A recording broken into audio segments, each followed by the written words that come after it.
Si vous avez votre Bible, je vais lire dans les Actes des Apôtres, au chapitre 1er. Lisons à partir du verset 4. C'est le Seigneur lui-même qui est en train de parler dans ces passages. Acte 1 au verset 4. Comme il se trouvait avec eux, il leur recommanda de ne pas s'éloigner de Jérusalem, mais d'attendre ce que le Père avait promis. Ce que je vous ai annoncé, leur dit-il, car Jean a baptisé d'eau, mais vous, dans peu de jours, vous serez baptisés du Saint-Esprit. Et au verset 8, vous recevrez une puissance, le Saint-Esprit survenant sur vous, et vous serez mes témoins à Jérusalem, dans toute la Judée, dans la Samarie et jusqu'aux extrémités de la terre.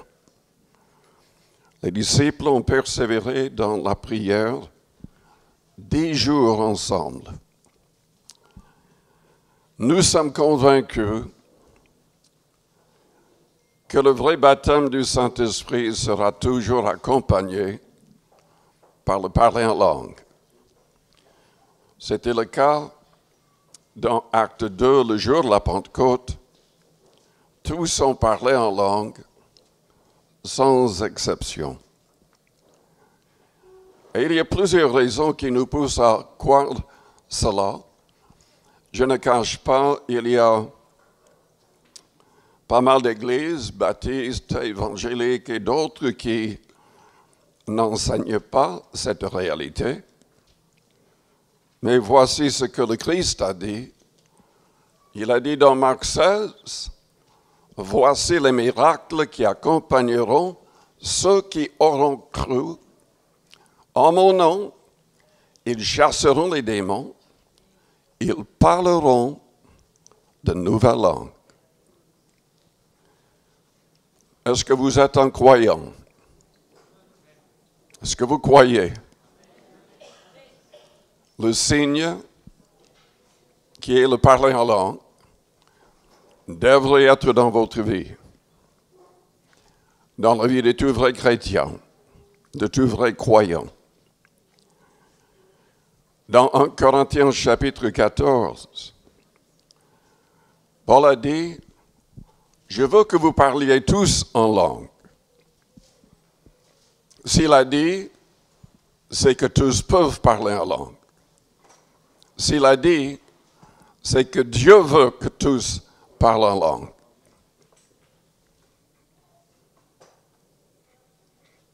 Dans Acte 1 que nous avons lu, Jésus-Christ ne voulait pas que ses apôtres partent sans faire l'expérience de la Pentecôte, parlant en langue.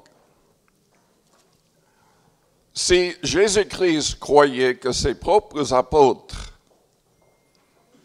que toutes les personnes qui le connaissaient, qui avaient vu ses miracles, qui avaient vu les morts ressuscités, et eux, ils avaient déjà prêché, ils avaient déjà chassé des démons, ils avaient déjà prié pour des malades, et les malades ont été guéris. Si Jésus-Christ disait qu'eux, ils devaient attendre, nous devons attendre et recevoir.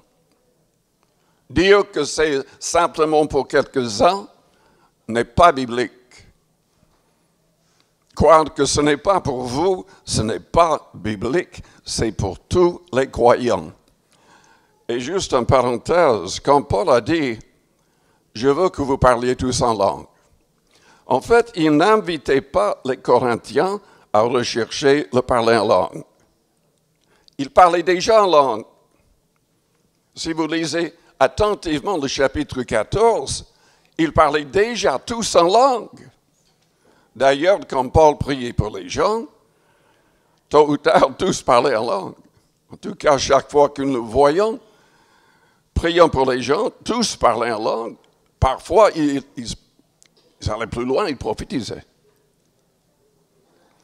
Moi, je suis convaincu que partout où Paul étaient responsables des églises, absolument tous les croyants parlaient en langue. Le problème dans Corinthiens 14, c'est qu'il y manque un manque, comment dire, le mot m'échappe, un manque d'ordre dans l'Église à Corinthe. Vous savez, je ne cache pas le fait que quand on est baptisé du Saint-Esprit, quand on est vraiment sous le contrôle du Saint-Esprit, c'est magnifique. On a envie de prier longuement en langue par le Saint-Esprit. Et c'était le cas pour les premiers chrétiens à Corinthe, mais quand ils se rassemblaient, tout le monde priait et louait Dieu en langue, mais il n'y avait rien d'autre.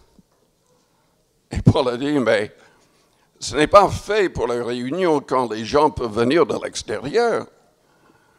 Il faut qu'il y ait un enseignement.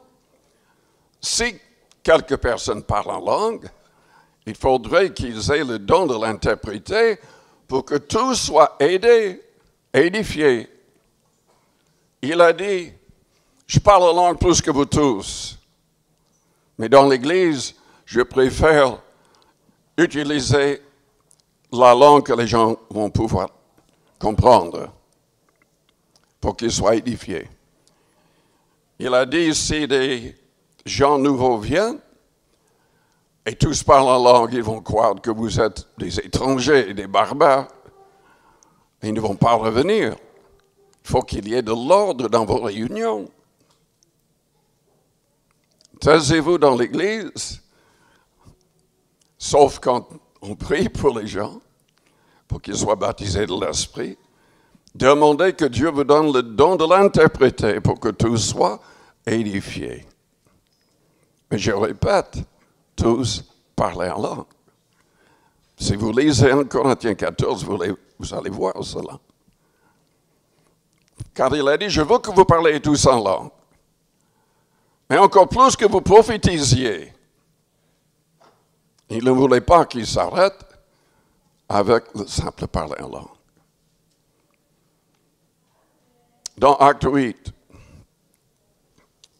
c'est le seul passage où le parler en langue n'est pas mentionné de manière précise. Philippe prêche en Samarie, toute une ville se convertit, il les baptise d'eau, mais quand l'Église à Jérusalem entend cela, ils envoient Pierre et Jean pour qu'ils prient pour que tous ces nouveaux convertis soient baptisés aussi du Saint-Esprit. Il y a beaucoup de faux enseignements dans les églises qui se disent évangéliques, mais qui ne prêchent pas le parler en langue, le baptême de l'Esprit comme nous. Certains enseignent qu'au moment du baptême, vous êtes baptisés de l'Esprit Saint. Vous ne verrez nulle part dans les actes où c'était le cas. C'était toujours soit avant le baptême ou après le baptême, en général après le baptême d'eau, mais jamais en même temps. Jamais en même temps.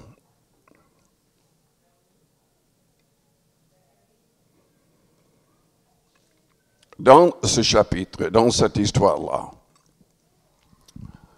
quand Pierre et Jean arrivent, ils commencent à imposer les mains aux nouveaux convertis, qui sont baptisés de l'Esprit. Le parler en langue n'est pas mentionné, mais Simon, le magicien, qui s'est fait baptiser aussi, cet homme qui trompait toute la ville avec sa magie, il offre de l'argent à Pierre pour qu'il ait aussi le pouvoir d'imposer ses mains pour que les gens soient baptisés de l'Esprit. Pierre, avec sa grande diplomatie, lui a dit que ton argent périsse avec toi, puisque tu as pensé que le don de Dieu s'acquérait au prix de l'argent. Il lui a dit de se repentir et de demander pardon pour voir si c'était possible que Dieu lui pardonne une telle pensée, une telle parole. Vous savez, cette histoire montre plusieurs choses. Les apôtres ne pardonnaient pas. En tout cas, Pierre ne pardonnait pas. Dans l'Église catholique, vous allez confesser au prêtre et vous allez appeler le prêtre Père que Jésus-Christ a interdit dans Matthieu 23 au verset 9. Et il va vous dire, mon fils, je te pardonne. Nous avons besoin du pardon de Dieu, non pas du pardon d'un homme. Il n'est pas mauvais de confesser ses fautes aux autres, même dans le cas de maladie. La Bible nous dit de confesser nos péchés les uns aux autres, de prier les uns pour les autres, afin que nous soyons guéris. Mais, cela dit, c'est Dieu qui doit pardonner. Et Dieu voit ce qui est vraiment au fond de nos cœurs. Nous pouvons tromper les hommes, mais nous ne pouvons pas tromper Dieu.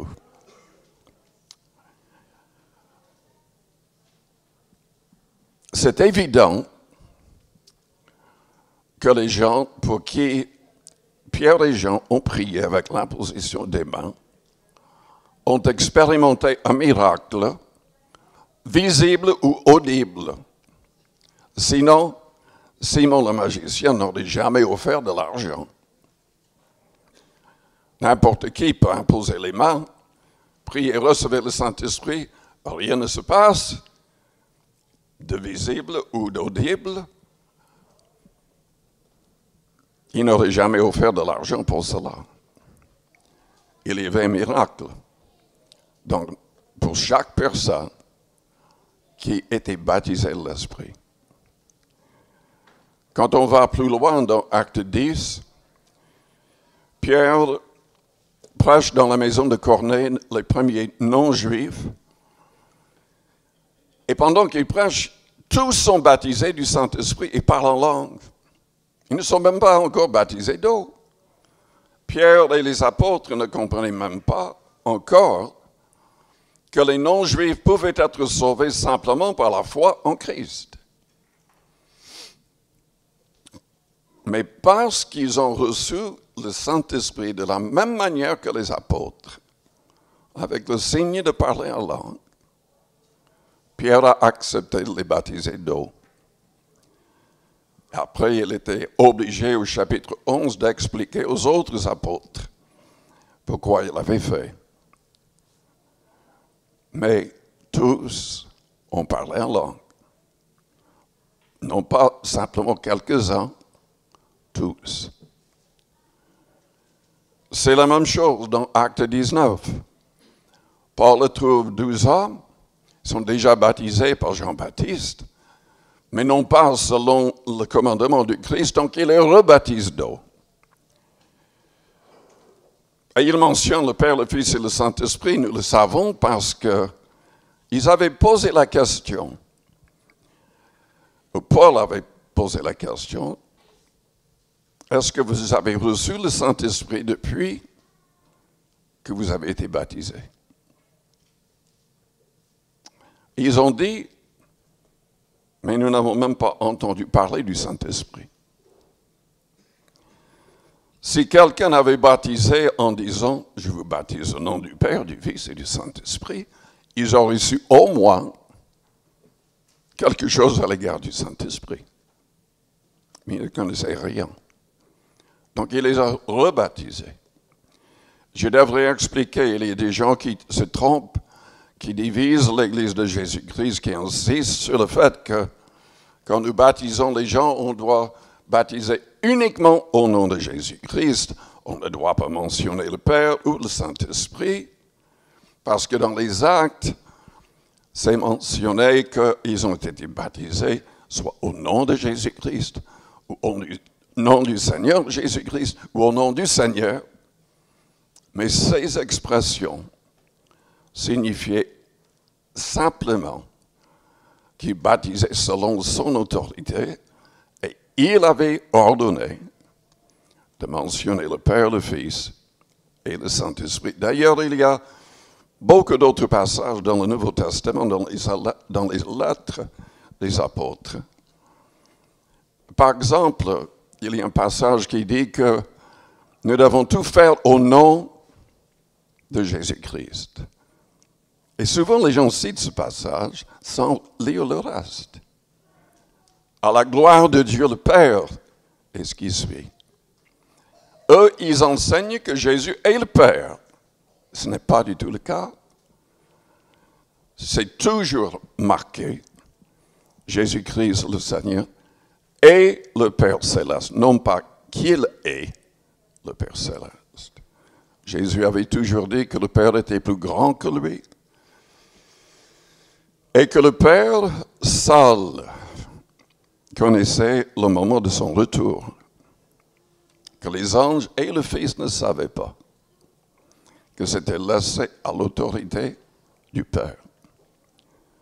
Donc nous baptisons en mentionnant toujours le Père, le Fils et le Saint-Esprit. Et c'est dans les premiers écrits, pas uniquement dans la Bible, mais aussi dans les écrits des apôtres et des premiers chrétiens pendant le premier siècle. C'est important parce qu'il y a des gens qui se disent pentecôtistes comme nous et qui enseignent carrément que vous n'irez pas au ciel parce que vous n'avez pas été baptisé uniquement au nom de Jésus-Christ. C'est quelque chose qui divise et franchement, c'est de l'ignorance et de la stupidité.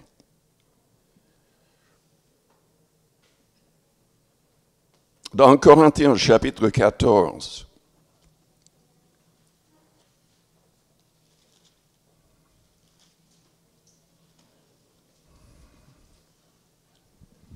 pour quelle raison avons-nous besoin du Saint-Esprit? Pour quelle raison tous ont besoin du Saint-Esprit avec le signe de parler en langue? Tout d'abord parce que Jésus l'avait annoncé.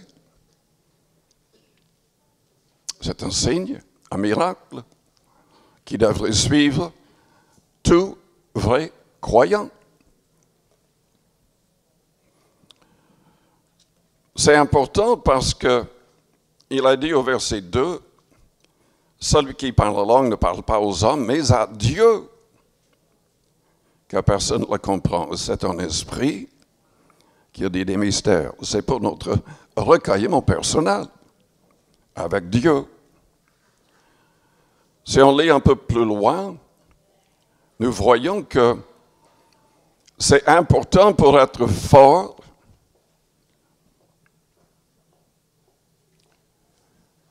et pour être sage et libre de toute crainte. Paul a dit, celui qui prophétise au contraire parle aux hommes, les édifie, les exhorte, les console. Celui qui parle en langue s'édifie lui-même. Vous savez, on peut se trouver seul. Je pense à un pasteur chinois. J'étais en prison tout seul pendant 20 ans. Qu'est-ce que vous allez faire si ça vous arrive? Si ça vous arrive, on peut louer Dieu. On peut être rempli de l'esprit. On peut devenir plus fort encore parce qu'on s'édifie quand nous prions en langue. Celui qui parle en langue s'édifie lui-même. Celui qui prophétise édifie l'Église. Paul voulait qu'ils aient les deux. Je désire que vous parliez tous en langue, mais encore plus que vous prophétisiez dans l'Église. Dans son recueillement personnel, Paul priait énormément en d'autres langues.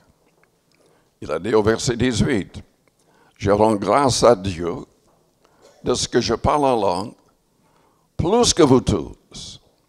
Mais dans l'Église, j'aime mieux dire 5 paroles avec mon intelligence, afin d'instruire aussi les autres que 10 000 paroles en langue.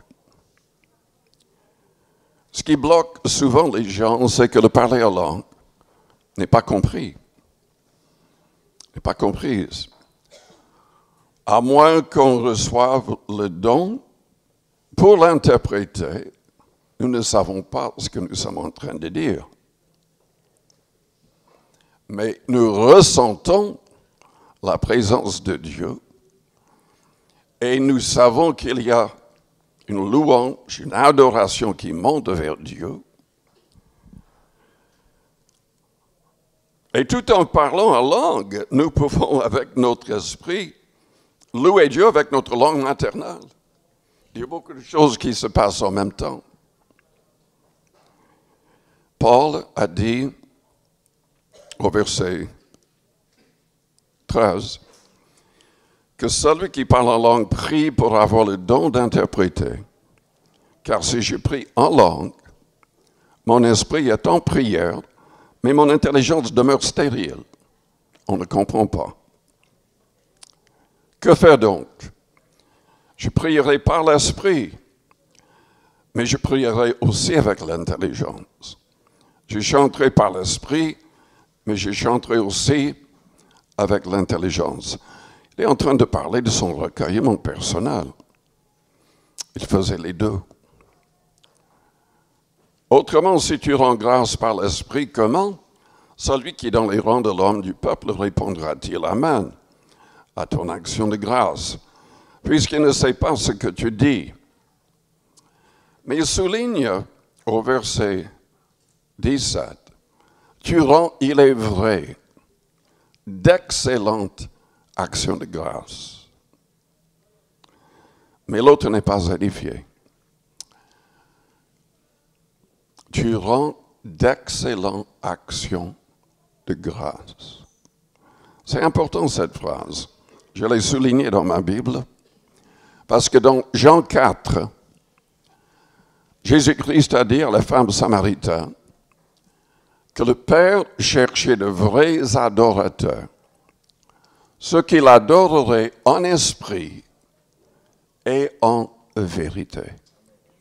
Je viens de vous lire les versets 13, 14 et 15 qui soulignent le fait que quand on prie en esprit, c'est le fait de prier en d'autres langues. Jésus-Christ a dit que le Père cherche des gens qui vont l'adorer en esprit, donc en d'autres langues. Mais ce n'est pas pour la réunion de l'Église.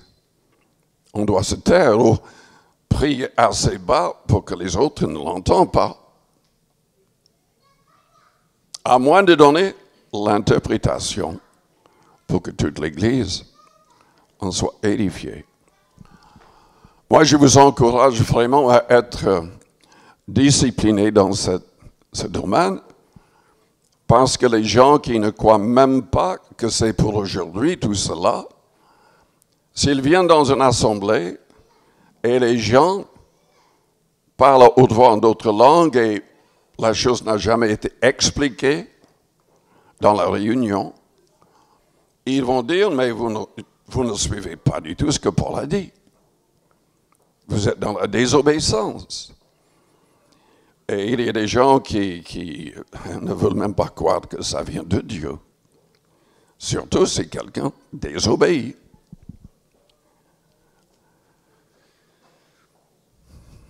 Mais évidemment, quand nous avons expliqué la chose, et nous prions pour des gens qui n'ont jamais encore expérimenté le baptême de l'Esprit, évidemment, il faudrait laisser prier en langue ces gens et tous autour.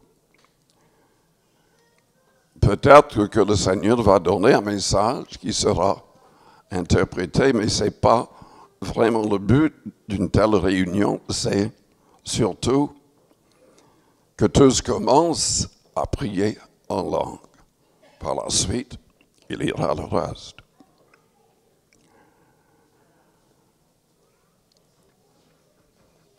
Combien de personnes ont déjà fait l'expérience de la Pentecôte? Élevez votre main très haut.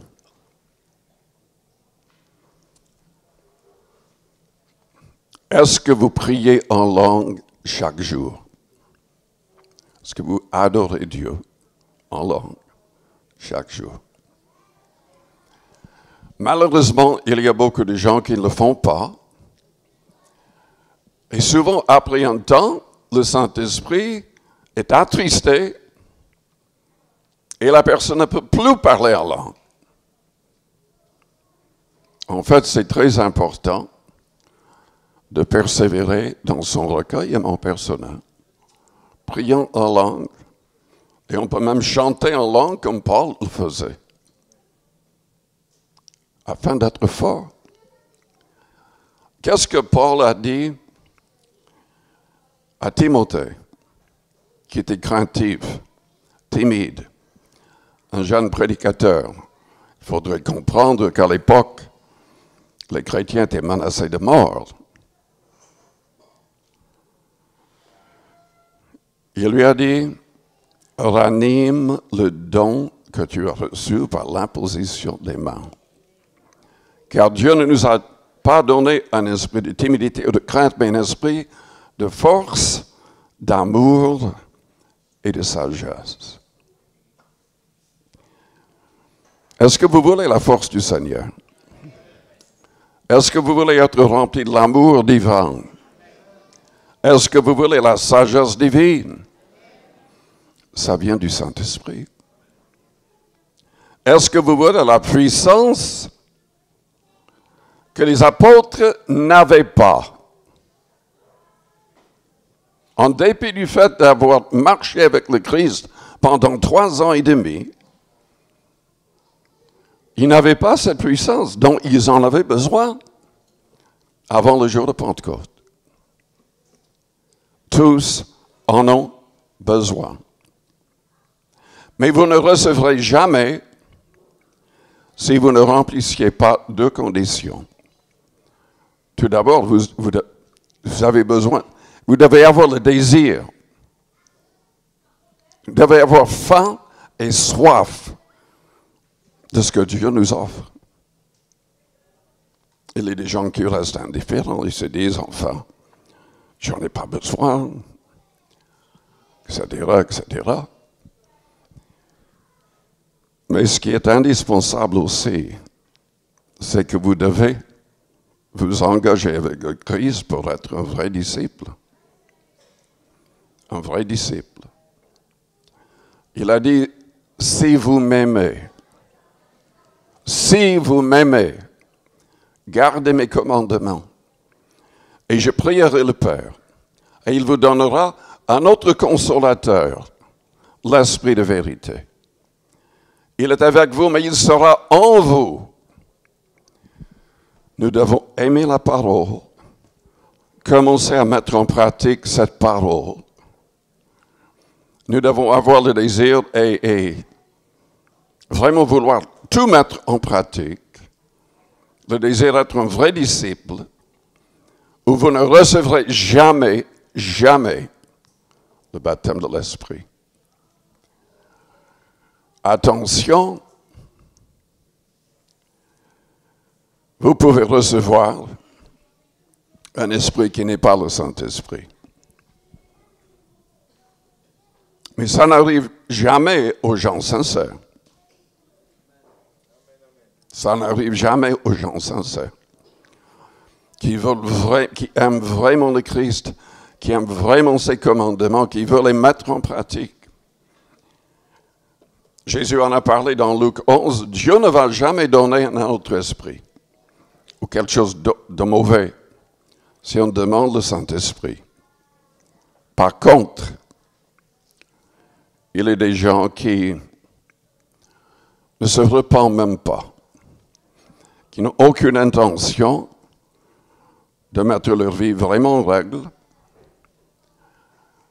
mais ils essaient de recevoir des choses, enfin, la puissance. vous allez peut-être recevoir une puissance qui n'est pas de Dieu. Il y avait même de faux apôtres à l'époque de Paul, vraiment des gens qui tordaient le message de l'Évangile. Il y en a énormément qui le font aujourd'hui. Et c'est vraiment dommage, en fait, que tellement d'églises, la nôtre inclus, utilisent le mot évangélique. Parce que ceux qui se disent évangéliques, très souvent, ne sont pas du tout unis. C'est pas du tout la même doctrine. Aux États-Unis, toutes nos églises dont je fais partie, c'est des assemblées de Dieu.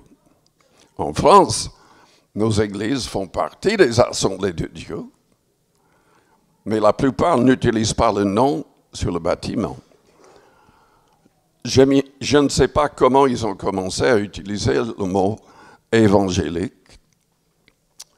mais il y a énormément de gens qui ne sont pas du tout évangéliques, qui utilisent le mot évangélique. Il y a même des gens qui ont leur puissance des marabouts, qui ne croient pas du tout en Christ, mais qui se servent de la Bible pour gagner de l'argent. Donc, il faut le savoir. Si quelqu'un ne marche pas dans la sainteté, éloignez-vous de telle personne. Ceux qui prêchent, je veux dire. Éloignez-vous de ceux qui ne sont pas en accord avec le Nouveau Testament. Selon 2 Corinthiens chapitre 11, il y avait des gens qui se disaient apôtres. J'aime pas utiliser le mot apôtre. J'aime pas utiliser le mot prophète. Sauf, je crois que quelqu'un peut reconnaître que quelqu'un a le don de prédire vraiment, selon la Bible, et que quelqu'un est utilisé peut-être pour commencer des églises, mais personne à notre époque peut être apôtre comme les premiers apôtres. Parce que le Saint-Esprit devait révéler le reste des commandements du Christ aux premiers apôtres. Et nous avons cela dans le Nouveau Testament. Si quelqu'un se dit apôtre aujourd'hui, c'est un menteur. Je regrette, mais c'est un menteur. En tout cas, s'il comprend le terme dans le même sens que les premiers apôtres. Parce que personne au monde n'a cette autorité pour ajouter à la Bible ou pour retirer quelque chose du Nouveau Testament. Les premiers apôtres et aussi par les prophètes recevaient le reste des commandements du Christ selon Jean 16, verset 12. Mais si vous lisez 2 Jean 1, verset 9, si vous lisez Galates 1, verset 6 à 9, si vous lisez 1 Corinthiens 15, les premiers versets, si vous lisez Jude, le verset 3, si vous lisez l'Apocalypse 22, verset 18-19, vous verrez que personne ne peut changer ce qui est écrit. Mais vous avez toutes sortes de gens qui se disent prophètes, qui se disent apôtres aujourd'hui. Leur doctrine n'est pas du tout ce qu'on trouve dans le Nouveau Testament. C'est diabolique, c'est charnel et diabolique. Selon Paul, il a dit que ses ministres, ses apôtres étaient les ministres du diable. Carrément.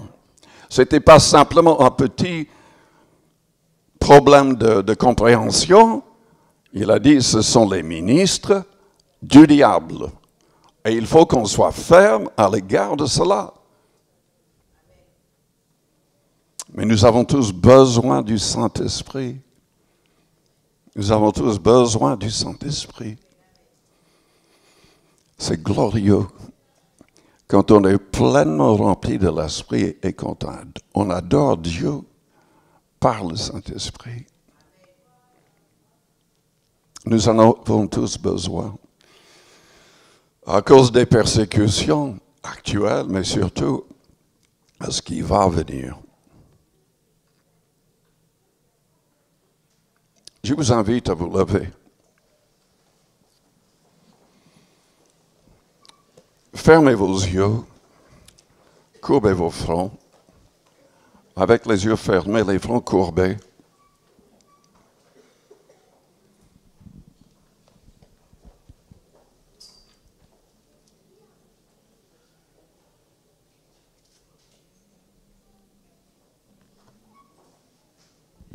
Peut-être que vous êtes là et vous n'avez pas encore donné votre cœur et votre vie au Seigneur. Si vous voudriez le faire, vous voudriez qu'il vous pardonne, vous êtes prêt à mettre ses commandements en pratique avec son aide, vous êtes prêt à vraiment suivre le Seigneur. Je voudrais prier pour vous. Pendant que les yeux restent fermés, les fronts courbés, faites-moi signe. En élevant votre main si c'est le cas. Oui, je vois des mains. Soyez bénis. Soyez bénis. Je vous invite à répéter une prière après moi. Que toute l'Église répète cette prière. Pensez très fort au Seigneur, à Dieu le Père. Et priez avec foi, avec votre cœur. Père Céleste, je reconnais que je suis pécheur comme tous les hommes. Et je te remercie pour l'envoi de ton Fils. Il est mort pour mes fautes. Lui qui était sans péché. Et tu as accepté son sacrifice pour moi en le ressuscitant le 3e jour.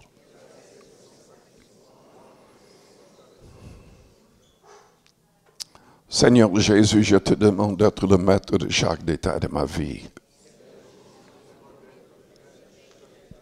Pardonne-moi et donne-moi la force d'abandonner tout péché. Que je puisse chasser les pensées mauvaises. Que toutes mes paroles te glorifient. Que mes actions et que mes réactions te glorifient. Délivre-moi du mal. Chasse de moi tout esprit mauvais.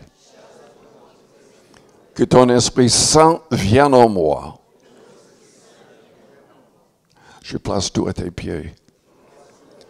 Je renonce à moi-même, aux mauvais désirs de la chair. Je renonce au monde avec sa convoitise et son orgueil. Je désire marcher humblement avec toi, afin d'accomplir ta volonté. Je renonce à ma propre volonté. Je désire que tu guides chaque pas de ma vie à partir d'aujourd'hui. Maintenant, priez à votre manière. Priez à votre manière. La Bible dit, si nous confessons nos péchés, il est fidèle et juste pour nous les pardonner et pour nous purifier de toute iniquité. Quiconque invoquera le nom du Seigneur sera sauvé.